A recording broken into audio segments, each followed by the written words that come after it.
जय श्री गणेश। मैं हूं पंडित जगदीप। जेडी न्यूज़ 24 की ओर से आप सभी का सादर अभिनंदन करते हुए इससे पहले कि आज के इस वीडियो को आगे बढ़ाया जाए, पहले पावन ट्रस्ट व अन्य कुछ जानकारियां ले ली जाएं। पावन ट्रस्ट की पंजीकरण संख्या 9/2020 है। किसी भी प्रकार के सहयोग के लिए 9318682393 या 7018797214 पर आप संपर्क कर सकते हैं। पावन ट्रस्ट में अपनी सामर्थ्यानुसार सहयोग राशि HDFC बैंक खाता संख्या 5010377254 IFSC code HDFC 0001438 Paonta Sahib Himachal Pradesh में आप भेज सकते हैं।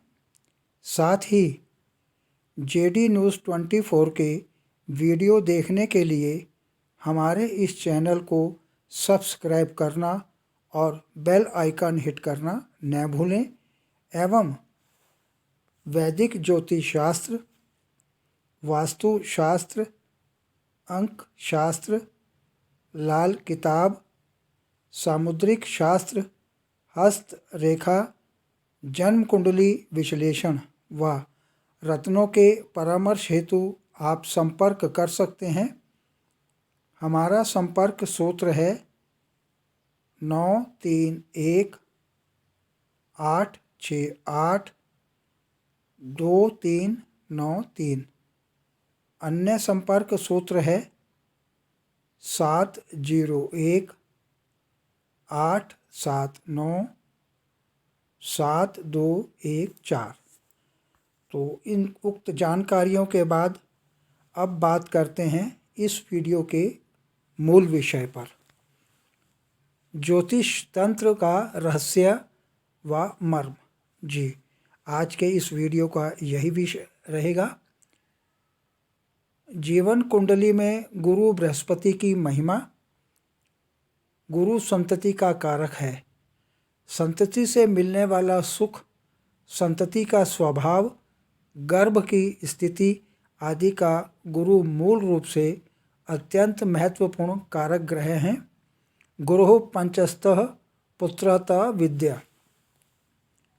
गुरु की पंचम स्थान से पुत्र या विद्या या शिक्षा का विचार किया जाता है। गुरु नाम देहपुष्ट। शरीर में गुरु मेद यानी कि फैट का कारक ग्रह है।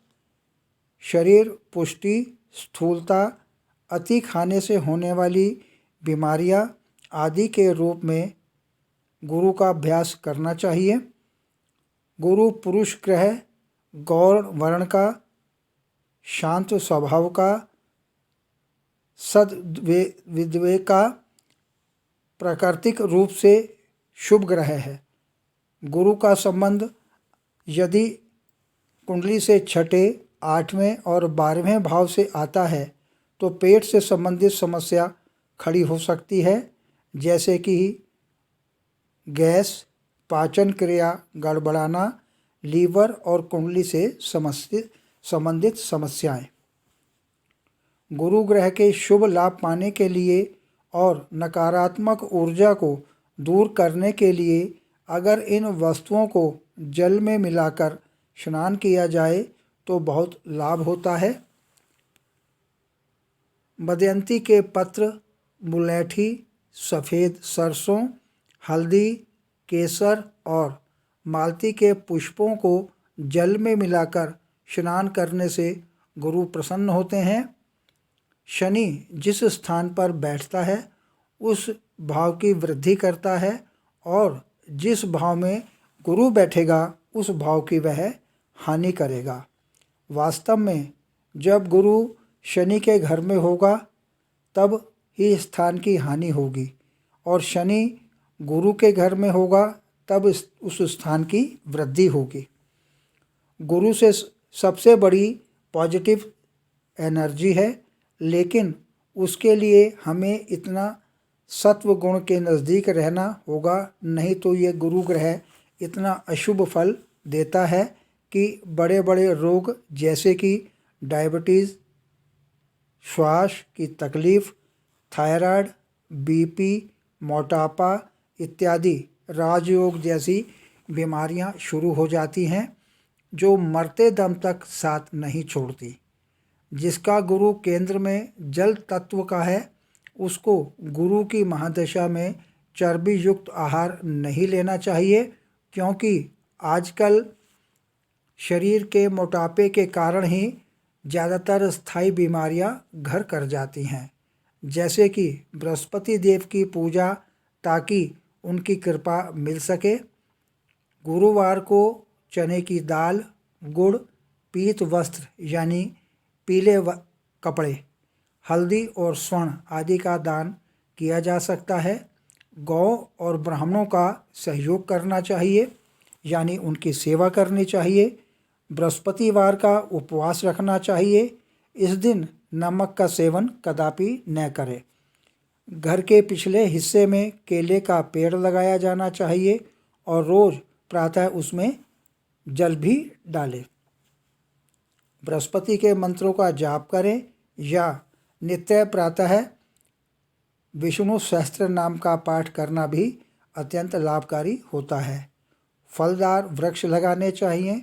विद्वानों, ज्ञानी ब्राह्मणों और बुजुर्गों का सम्मान करना चाहिए और इनका भूलकर भी अपमान न करें।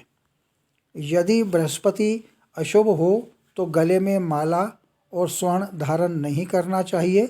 बृहस्पति अकारक या मारक हो और अशुभ फल दे रहा हो तो क्या उपाय करें? अब इस पर चर्चा करें तो नित्य प्रातः हल्दी मिलाकर सूर्य को जल अर्पित करना चाहिए और एक सोने या पीतल के लोटे से एवं विष्णु की स्वर्ण मूर्ति अपने पास रखनी चाहिए। गुरु तुल्य विद्वान ब्राह्मण एवं धर्म कार्यों में संलग्न पूजनीय व्यक्तियों की यथा योग्य सेवा करके उनका आशीर्वाद लेते रहना चाहिए। बरगद की जड़ या हल्दी को गुरु के अनुष्ठान से प्राण प्रतिष्ठा कर पीले धागे के साथ गले में धारण करनी चाहिए।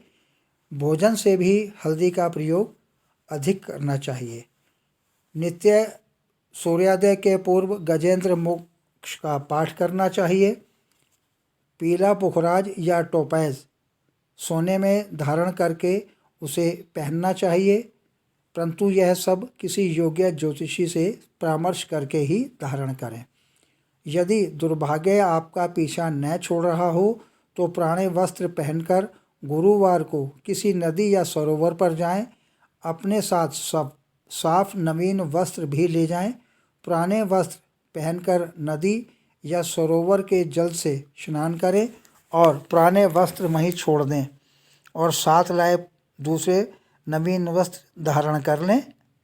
हाथ जोड़कर भगवान विष्णु एवं गुरु की प्रार्थना करने और निवेदन करें कि पुराने वस्त्रों के साथ आपके पाप व दुर्भाग्य भी वहीं छूट जाए।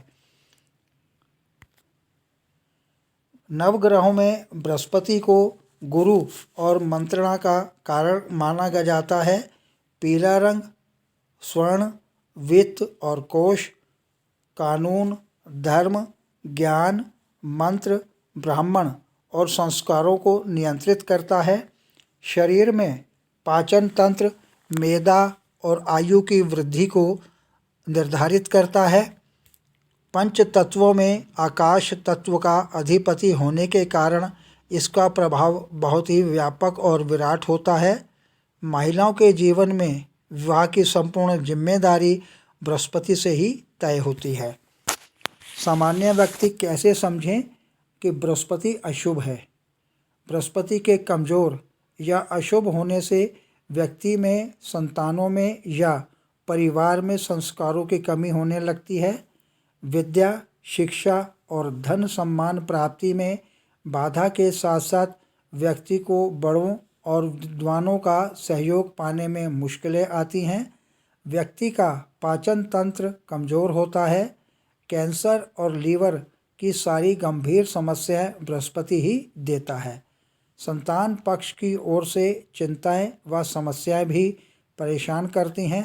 व्यक्ति सामान्यतः निम्न कर्म की ओर झुकाव रखता है और बड़ों का सम्मान नहीं कर पाता। अब बात करते हैं बृहस्पति के शुभ होने के लक्षण क्या क्या हैं।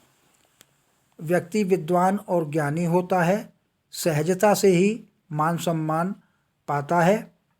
व्यक्ति के ऊपर दैवीय कृपा होती है और व्यक्ति जीवन में तमाम समस्याओं से आसानी से बचता रहता है। गुरु प्रधान व्यक्ति आमतौर पर शिक्षा, धर्म, समाज सेवी, लेखन, कानून या कोष यानी बैंक आदि के कार्यों में पाए जाते हैं।